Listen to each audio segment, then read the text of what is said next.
So I was so happy to be invited here. My background is, as you can understand, I'm an engineer or a software engineer. I develop software. Okay, I'm currently head of the department, but I do software engineering. That's me. And I do it at higher education. I work at the university, so it's different from most other things here. But I think we have a lot of the same challenges. And I'm trying to give you some of the ideas of what we have been thinking and some of the things we use. I think some of it is adaptable for you, reasonably easy, and some probably very tricky to adapt, but it's useful to know about opportunities. So that's the background. My only, how can I say, really focus is keeping the students active. Keeping them active and doing learning and enjoying themselves. Sorry, don't understand. But the whole idea is keep them active, keep them doing something, keep them enjoying themselves. That's the whole point. And there's also a lot of other things we know. We know that if we repeatedly expose students to learning material, they will learn. That's the whole idea. If we keep them doing something, they will learn from it. Some will learn fast, some will learn slower, but they will learn. And we also want them to be active in this learning. So that's sort of the basis for the whole idea here. We also know that if students encounter problems, that's something they don't like to work on further on. That surprised me when Evie was talking earlier today, because she was saying exactly the same thing. Can you get students who struggle in maths to spend more time on maths? And if they don't struggle in history or whatever, they spend less time on it. That's what we want, isn't it? We want them to work on what they're struggling with, but it tends to be the opposite way, because something you handle is interesting. So you spend time on what you like and what you manage to do, and you stay away from the things you can't do. So how can we change this? And that was one of the big things we did. We had a look around us and said, is this going on somewhere else in the world? Is something similar to this going on? Not necessarily in a learning environment, but in the whole wide world, and can we adopt something from that? So we created a project. You don't have to read all this, it's not important. But yeah, so we created a series, actually, of projects for this. And yeah, just go on. And we created a lot of these standard courses, some of them remote learning, some of them not. We created lots of videos. We did a very traditional form of distance learning, but we also made students produce videos. We kept them active. We did all of this to figure out what's working. And it tends to be the same. We also have industry involvement where we work. We have lots of world-leading high-tech industries around us. I'm from a small place in Norway, but it does 90% export, and we do lots of things with local industry. We always say we can be a lot better, but when we start comparing to other people, we do a lot of things with industry. So we have real-world problems for students all the way through. So that's not the issue. But we still have all the same problems as everybody else. One of the things we then had a look at, and that was some of my basic research, was computer games. For some of you, I'm sure that is a sort of a red cloth for the bull. You don't like it. It takes up too much of the students' time. My take on it is slightly different. Computer games make students work hard. These are students that don't necessarily enjoy the learning. Not all have the schools that you talk about in India. Some of them don't really enjoy learning. They don't put in the effort. But the same students are willing to go home, spend 12 hours without eating, without having any break, without even going to the toilet, to play a level on a game. That's often a level on a game they failed on 100 times before because they couldn't do it. But they keep going back to that. If there's a level they managed on first try, they never try it again because they've done that. So the idea is, how does these computer designers manage to get people to learn complex, reasonably difficult things, and they even pay for it? Otherwise it wouldn't work. You can't force people to play your game. So that's a really, really big thing. How on earth can we do this?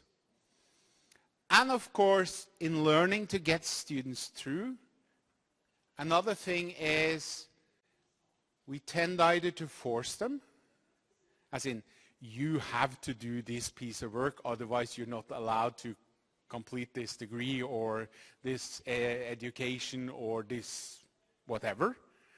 Or, which also does happen, you lower the bar. You let more people through because you need to get them through. In Norway, we have a very nice finance system for higher education. If we fail more students, we lose money. It's insane, but that's fine. So we have a very big incentive of letting students through. But of course, the gaming industry can't do that. They can't lower it because that won't be fun. And they can't force people to buy and play the game. So the question is, how do they do it? And that was some of the stuff that we looked at. And I can tell you one thing from all the research we did on it. I know the answer. The answer is what we call gameplay. I did a direct Italian translation found from Wikipedia on it. I'm not sure if it works. Gameplay is the point. Gameplay is what keeps people in computer games.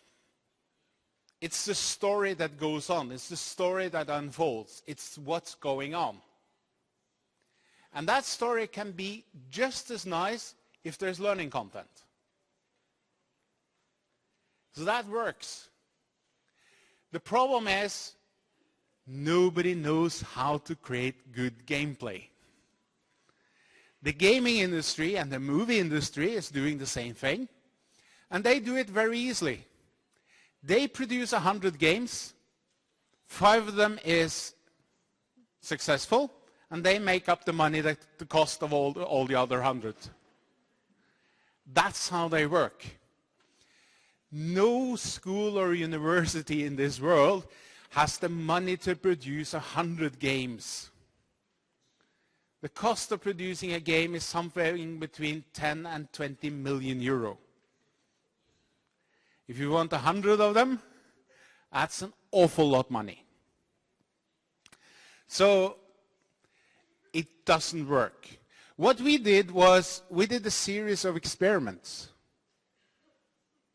trying to figure out what works best and what doesn't work. What we found out was if you want a cheap and, well, not cheap, reasonably inexpensive solution, you take a game that works and you switch out the content of it. That will make your students play the game and learn.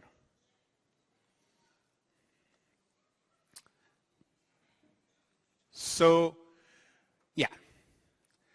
So basically it's as easy as that. If you have a computer game, make sure they learn from it. And they will play it. Warning, it's not very efficient time-wise. If a student plays a game for 5 hours, he will probably learn as much as he will learn for an hour or two outside of it. So it's more efficient if they learn in more traditional ways. But for us, the option is often they don't learn the traditional way. They don't do that. So this is for the lower achieving students. So we can trick them into learning. I'm not sure if we should that ethically, but it does work. So it's interesting. Yeah. We also done other things. And this is from the presentation that made me invited to this thing, I think. Somebody here looked at it. We do a lot of stuff on what's called remote experiments. We run experiments for, these are for electronics, and they are used by high schools and can be used by schools. We had a university in Indonesia use our experiments for a long time. They're open. They're currently not really working, so it's a bad advert that way. But they are basically there as a lot of experiments that you can run.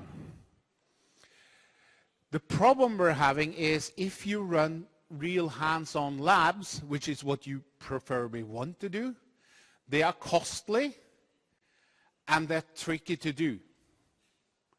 We spend awful lot of time helping students with bad wire connections. We have none of that if we run a remote lab. And we can run remote labs for schools all over the area. We can run labs for all over the world. So we allow them to do real experiments. They do experiments on a real physical circuit. It's not a simulation, it's a real one. We do lots of these things. I have groups of students now building new ones in physics, where they do jumps of balls through stuff and calculating speeds and how to do sorting algorithms and doing lots of different things on these physical experiments. They are not as good as if you can have the physical experiment in front of the class and show them off, or even better, having the students perform the experiment themselves. We do that as well, but we do a lot more experiments now when they're already set up. We do about 2/3 of what we did physically before, and we do 3 times as many virtual experiments or these remote experiments as we did physical experiments before. So the students do a lot more physical experimentation.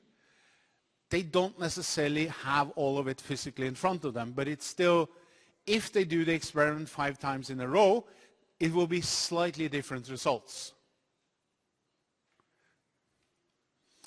And they look like something like this. It's a web page where they put up loads of different components. For those of you who understand electronics, the top one is what they're setting up. They're basically setting up the circuits. They select all the components and they run it, and they get the data back, and that's the lower bit. And that one works on everything from a laptop to a mobile phone. And it takes half a second, roughly, to run an experiment, which means we can handle 120 students running an experiment a minute. That's why it was no problem telling an Indonesian professor, oh, you have 400 students, fine, just use it. we barely registered. We managed to get up to 1% use of the experiment in the period he was running it. And that's a really nice thing because it costs nothing for whoever's using it. There's lots of issues on it. Suddenly it's gone because somebody is creating it for you. But it's a really interesting thing. And we've been using it for a long time. And the picture on the lower right is basically the physical experiment. It's just inside a cupboard in one of our labs with a computer. The next step on this one, which is more interesting probably for you guys, is we created something that is now become known, I didn't coin the phrase, pocket lab. It's a lab you put in your pocket and you walk around with it. So we just did lots of stuff for our students, and a local school called Kongsberg International School, who run everything in English, they run the same kit now. We just went to a supplier in China and said, we need these components, and we need them cheap, because we want every student to have one set. So the set is, as I said here, yeah, it's roughly $35. Between $30 and $35 is the whole kit. So we make our students buy them. I think the local, I think it's a secondary school using them, they just give them away. Because it's not, okay, it's a bit of cost, but compared to everything else, it's not that bad. And they can use them in several subjects. And the students love having this. It turns every table into a lab. Their home kitchen table is a lab. They work on this whenever they want. And they do. They work on them all the time. And they do lots of interesting things on them. We also did an extension to it where we put on analog electronic stuff so we can measure lots of other things. And the extension was roughly $10. The only expensive kit you need to this one is a laptop. A laptop is really, really expensive compared to the rest. But then again, most students have access to a laptop. Yeah, probably not in primary school, but yes, you understand what I mean. So having a kit, and this kit cost us less than the previous lab setup where we kept everything from year to year. Because when it's ours, they don't take as good care of it as when it's theirs. On this one, they take care of everything. They make sure it's always taken care of. They never forget it, because if they forget it, they need to buy new components. And the cost isn't really anything. If you're a university student, the cost here is really nothing. But it's the principle of it. Yeah. So what we do is we prepare the description of the lab work. We do some videos to them. We learn them some programming on it. We do all of this, and we do it for students first year, first semester. i.e., they're basically high school students. They're a week into higher education. And they do this, and they do it on their own. And the idea is you can do it anywhere, everywhere. As long as you have a laptop and that has a battery. So even on these forest trips, they could have done it because you can put it in your backpack. And they do. That's sort of the surprising bit on it. The next picture I have is,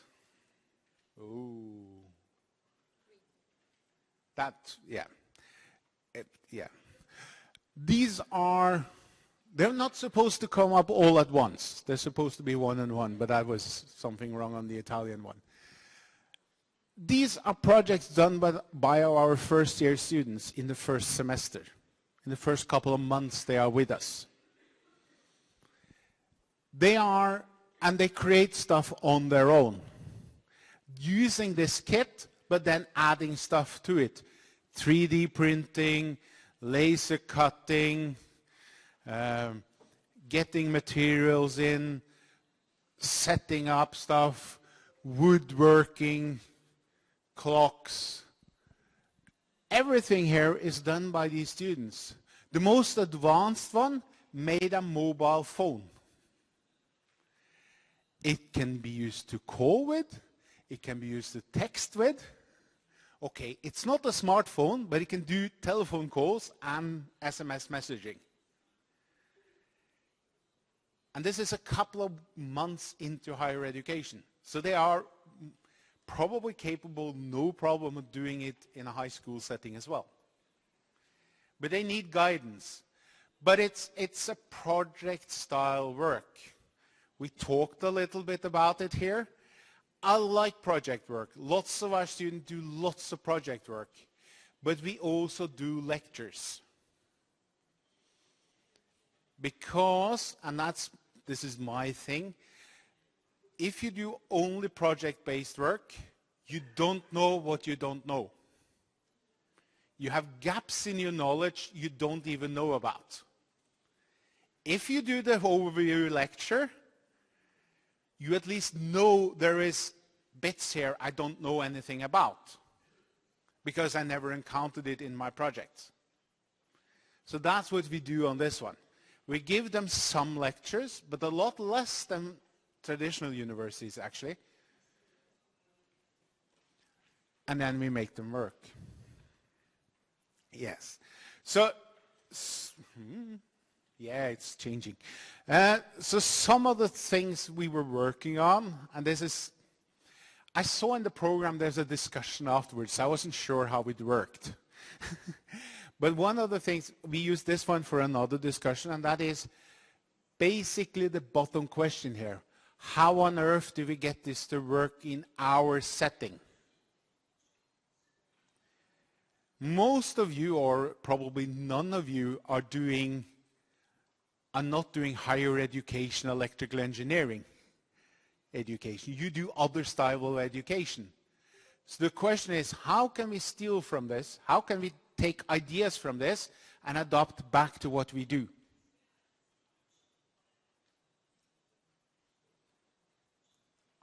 Yes. That was what I wanted to say. Thank you.